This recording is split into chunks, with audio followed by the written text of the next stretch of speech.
नमस्कार, हम हैं अनूप नारायण सिंह। रउरा सभे देख रहल बानी बिहारी खबर के डिजिटल प्लेटफॉर्म के। हमनी के साथ बानी बिहार सरकार के कला संस्कृति एवं युवा विभाग के मंत्री जितेंद्र कुमार राय जी। जितेंद्र कुमार राय जी से बातचीत हुई, खेल पर हुई, कला संस्कृति पर हुई, लेकिन एगो सबसे बड़ा बात बा कि महागठबंधन सरकार में अभी जे मौजूदा कार्यकाल बा ओमे कला संस्कृति विभाग एगो ऐसा डिपार्टमेंट बा जे टारगेट बा, जे लक्ष्य बा, ओकरा तरफ काफी तेजी से आगे बढ़ रहल बा। बिहार में चाहे जे नेशनल खेले वाला खिलाड़ी बा लोग, वो लोग के नौकरी देवे के बात होखे, या बिहार के स्थानीय कलाकार के बिहार के स्थानीय महोत्सव में पूरा प्रमुखता से मौका मिले के बात होखे, जितेंद्र कुमार राय जी लगातार कलाकार और खिलाड़ियन के प्रति पूरी तरह से संजीदा बनी। जितेंद्र जी, सबसे पहले रउआ के बधाई, काफी बढ़िया काम कइला ला। रउओ के भी नमस्कार बा और रउआ चैनल के सभी लोग के भी नमस्कार बा। आ जहाँ तक बात बा बिहार राज्य खेल प्राधिकरण और कला संस्कृति युवा विभाग के संयुक्त तत्वाधान में लगातार बिहार में खेल कैसे बढ़ो ओकर पर हमनी के लगातार काम कर रहल बनी। अभी हाल ही में नीट जैम जो कह सकतनी कि दुनिया के सबसे बड़ा बुनियादी प्रतिभा खोज खेल बा, जौना के आयोजन पटना में हमनी के खेल परिसर में कैनी स, जौना में पूरे देश से 600 जिला से लगभग 8000 कोच आ खिलाड़ी उसमें शामिल होकर के काम कलक। सबसे बड़ा चीज़ बा कि नीट जैम प्रतियोगिता के समापन के बाद बिहार के 46 63 खिलाड़ी चयनित भइल बड़न राष्ट्रीय स्तर पर प्रशिक्षण खातिर, जौना में 46 लड़का और 17 लड़की। तो ये बहुत बड़ा उपलब्धि बा। अभी आज ही हाल में हमने यहाँ कुश्ती में हमने के महिला वर्ग में राष्ट्रीय स्तर पर जीत दिलावे के काम वो बेगूसराय की लड़की है जो आपको राष्ट्रीय कुश्ती प्रतियोगिता में निर्जला कुमारी रजत पदक जीतकर राज्य को गौरवान्वित करने का काम किया। 50 वर्ष में कोई महिला कुश्ती में बिहार से नहीं जीतने का काम किया। तो लगातार आप देखें, फुलेला गोपीचंद जी को भी हम लोग बुलाए थे, बैडमिंटन के जो कोच हैं राष्ट्रीय स्तर के। तो ये सब चीज़ें हो रही है। हम लोग का प्रयास है कि आगे चल के बिहार के जो तमाम हम लोग के खिलाड़ी हैं वो अच्छा राष्ट्रीय स्तर पर, अंतर्राष्ट्रीय स्तर पर अपना पहचान बनाए। इसके लिए हम लोग लगातार काम कर रहे हैं। ग्रामीण खेल के बढ़ावा देवेला लगातार मंत्री बनल बनी, ओकरा पहले से चूंकि रउरा लगातार विधायक बनी, काफी चीज ग्रामीण अंचल से ज्यादा जुड़ल बनी, तो जो ग्रामीण खेल बा ओकरा बढ़ावा देवे खातिर रउरा एगो मास्टर प्लान बनावे के तैयारी में बनी। उ का मास्टर प्लान बा? क्योंकि हमने यहाँ जौन भी आयोजन होत लखन हो, वो आयोजन स्कूल स्तर पर और यूनिवर्सिटी स्तर पर ही होत लगा, जौना कारण स्कूल में यूनिवर्सिटी में जौन लड़का भाग लेते रहे ओकरे ही एक मौका मिलत। हमने गांव से भी हमने के खिलाड़ी बहुत सारा बारन जौन की जुड़ल बारन। स्कूल में वो ना खेलस, लेकिन गांव में वो अपन खेल में शामिल हो खेलन। तो सब खिलाड़ी के भी जेकरा अंदर में प्रतिभा बा वो सबके कैसे वो प्रतिभा के हमनी के चिन्हित करके मुख्य धारा में लावे के काम करी। एला हमनी के ग्रामीण स्तर पर भी आयोजन करावे के विचार करी। एगो बड़ा सवाल बा जितेंद्र जी, जौना से रउरा भी एकरा के स्वीकार कैले रही पिछला इंटरव्यू में, जौन स्टेडियम के स्थिति बा, जौना स्थिति में रउरा डिपार्टमेंट मिलल बटे, रउरा भी काफी ज्यादा परेशान रहनी है कि कैसे एकरा के पटरी पर ले आवल जाओ। जैसे पटना के बात कर लेवल जाओ तो पटना में कोनो ऐसा स्टेडियम ना रहा जहां पर खेल होके। रउरा पहल के बाद कई सारा स्टेडियम जौन बा वहाँ कुछ कुछ आयोजन शुरू भइल बा। स्टेडियम के लेके का राउर सोचल बटे, का कैसे स्टेडियम के व्यवस्था? जानकारी खातिर बता दी, राजगीर में हमने के इंटरनेशनल स्टेडियम के निर्माण हो रहा बा, जना में हर विधा के खेल के अंतर्राष्ट्रीय लेवल के स्टेडियम के निर्माण हो रहा। जहाँ तक बा मुनगुलक स्टेडियम जौन थोड़ा सा जर्जर स्थिति में बा, तो अभी हाल ही में नगर विकास आवास विभाग के प्रयास से, पहल से, उप मुख्यमंत्री जी तेजस्वी जी के पहल से वो योजना के स्वीकृत कल गल बा। जल्द ही वो निर्माण कार्य शुरू हुई तो पटना में भी एक अंतर्राष्ट्रीय स्टेडियम मिल जाई, राजगीर में बनते बा। जहाँ तक ब्लॉक लेवल तक के स्टेडियम के बात बा, तो अभी तक 380 स्टेडियम के हमने स्वीकृति दे चुकल बनी सब, जना में 211 स्टेडियम बन भी चुकल बा। तो पहले से प्रगति अच्छा बा। लगातार हमनी के समीक्षा भी चल रहल बा कि हमनी के जितना भी ब्लॉक बा हर ब्लॉक में एक स्टेडियम बन जा। एकरा बाद फिर हमनी के गांव में जौन खेल मैदान बाड़ी से जहाँ स्टेडियम बनावे लायक जमीन नइखे लेकिन खेल होता, तो ओकरा के भी विकसित करे के हमनी के काम करम कि वहाँ पर जौन थोड़ा बहुत खिलाड़ी के कठिनाई होता ओकर का उपाय हो सकता ऊपर भी हमनी के काम करे।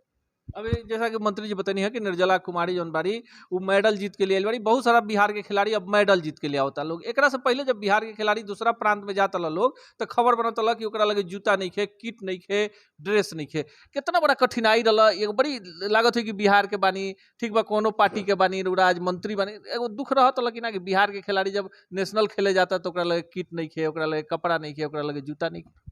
देखिए एक बात तो तय बा कि हमनी के खिलाड़ी पहले से भी लगातार प्रयासरत रहन, बहुत सारा लोग बाहर में भी खेलत रहे, तो उस सब लोग के हमनी के निमंत्रण भी देतनी कि भाई आप बिहार के हैं तो बिहारे से खेली। और जहाँ तक बात बा तो अब हर तरह की सुविधा बिहार सरकार उपलब्ध करावे के तैयार बा। खेल प्राधिकरण के भी गठन हमनी के हाल में ही कैनी है सर, तो वहाँ डीजी साहब भी बाड़न, डायरेक्टर साहब भी बाड़न, तो वो लोग भी लागल बा लगातार। अभी इम्फाल में 23-24 के भारत सरकार द्वारा खेल विभाग के मीटिंग रखल गल बा, ओमे भी हमनी के अपन प्रेजेंटेशन रखे जा रहल बनी कि हमनी के कौन कौन चीज़ के जरूरत बा। तो ये सब चीज़ लगातार अब जैसे खिलाड़ी लोग हुए आर्थिक अनुदान के बाद, तो जौन भी खिलाड़ी राष्ट्रीय स्तर पर अंतर्राष्ट्रीय स्तर पर खेल रहल बड़न, खेलले बड़न, उनकरा आगे चल के अभ्यास खातिर प्रशिक्षण खातिर जौन भी व्यवस्था के जरूरत पड़ता वो किट के बात होके चाहे कोच के बात होके, तो वो सब चीज़ के हमनी के पूर्ति समय समय पर करतनी सा। आगे भी हमनी के वो लोग के आर्थिक सहयोग करत रहन सा कि वो लोग बिहार के नाम पर मेडल लियावे। अब तो हमारे मुख्यमंत्री जी नीतीश कुमार जी निडजैम कार्यक्रम में ही घोषणा कर दिलन कि जे भी अंतर्राष्ट्रीय गोल्ड मेडल लेके आई ओकरा के बीपीएससी में डायरेक्ट हम बहाल करें बिना परीक्षा के। तो ये खिलाड़ी खातिर बहुत बड़ा चीज़ बा। अब पहले से खेल कोटा के जौन भी नौकरी लक उ सब भी सुचारू रूप से चलिए रहल बा। अब कुछ लोग दुष्प्रचार भी करेला खिलाड़ी के नौकरी नहीं के मिलत, तो अब जे गांव में खेलत वो खिलाड़ी के नौकरी ना नु मिली, ओकरो कुछ गाइडलाइन बा जौना के पालन जे करता ओकरा मिली। जितेंद्र कुमार राय जी बिहार के कला संस्कृति मंत्री भी बानी, वही छपरा से आवेनी जहां से भोजपुरी के शेक्सपियर भिखारी ठाकुर और पूर्वी के जनक महेंद्र मिश्र के जन्मस्थली भी बाटे। और लगातार चूंकि भोजपुरी के अगर बड़ा पहचान मिलल तो पद्मश्री भी मिलल, तो इहे के विधानसभा क्षेत्र के रहे वाला कलाकार के मिलल। जितेंद्र जी लगातार रउरा भोजपुरी के प्रमोट करत नहीं, अब तो मंत्री बानी, कितना कुछ आशा बाटे कि और प्रमोट हुई भोजपुरी चाहे अन्य बिहार के क्षेत्रीय भाषा। ये क्षेत्रीय भाषा हमनी के भोजपुरी बा, मैथिली बा, जौन भी भाषा बा बिहार के, वो सब भाषा के कलाकार लोग के भी हमनी के लगातार हर प्रकार के सरकारी मंच देवे के काम करतनी।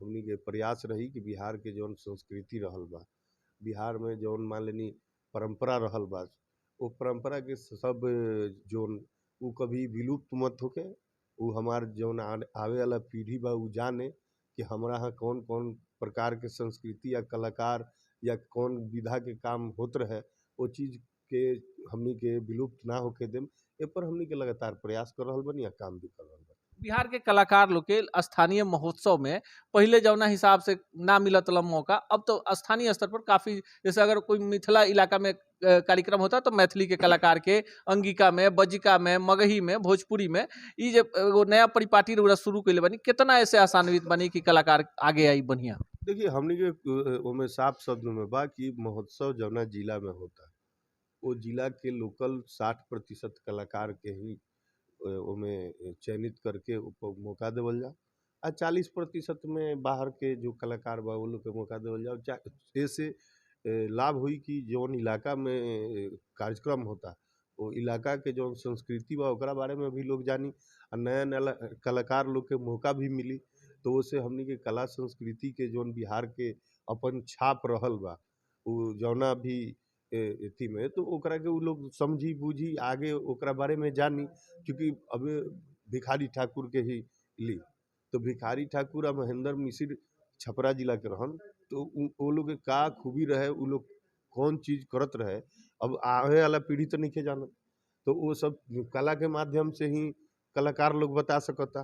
तो वो सब चीज़ पर काम चल रहा बा। अब मैथिली के बारे में वही में बा, अब बजिका जो भी बा सब सब वही प्रकार से बात बा ऐसे हर जिला वाइज हमनी के लोकल कलाकार के प्राथमिकता देवे के प्लान हमनी के बा। जितेंद्र जी, आखिरी सवाल, बिहार में फिल्म नीति के लेके सवाल बहुत होता रहा, लेकिन उड़ा एकदम साफ कर देनी कि महागठबंधन सरकार जौन बाटे फिल्म नीति बिहार के बनावे में ओकरा के तुरंत लागू करे के दिशा में काफी अग्रसर बा, कमिटी बन गई बा, पर काम हो रहा बा। कब तक आशा कल जाओ कि बिहार में फिल्म नीति बन जाई, बिहार में ही फिल्म के निर्माण हुई और बहुत कुछ सब्सिडी मिली? उ कमेटी के पास विचाराधीन बा, जैसे ही उन्हें से आवत है वो पर काम हुई। और उम्मीद रखी कि बिहार भी फिल्म पॉलिसी बेहतर से बेहतर लियावे के काम करी, कि अन्य प्रदेश जौन फिल्म पॉलिसी रखले बा उससे बेहतर हुई। यहाँ के बानी जितेंद्र कुमार राय जी, बिहार के कला संस्कृति और युवा विभाग के मंत्री। यहाँ के मानल बाटे कि कोनो बात के जितना भी वादा बा महागठबंधन सरकार के पूरा ईमानदारी से, पारदर्शी तरीका से, चाहे कला संस्कृति के क्षेत्र होके, चाहे खेल के क्षेत्र होके, खिलाड़ी और कलाकार खातिर महागठबंधन के सरकार पूरी तरह से समर्पित बा और एकर परिणाम भी सामने नजर आवे लागल बाटे। अभी देखल दिगर हुई कि एगो युवा और ईमानदार मंत्री के पहल और एगो ऐसन सरकार जे A to Z के सरकार बा, एकरा में बिहार के कला संस्कृति और खेल के कितना बढ़ावा मिल सकता। लेकिन एगो बात साफ बा कि अब बिहार के खिलाड़ी मेडल लेके आवता लोग, बिहार के कलाकार के जे भी वायरल होता टे ओकरा के मंत्री जी बुला के सम्मानित करतानी। जेकर एगो बड़का उदाहरण थावे महोत्सव में एक अमित जयकर जे कलाकार बारे पहला बार मौका मिल गई, बहुत सारा कलाकार बा लोग जेकरा मौका मिली। अगला वीडियो में मिलल जाए सही तल्ख सवाल के साथ। देखत रही बिहारी खबर के डिजिटल प्लेटफॉर्म के।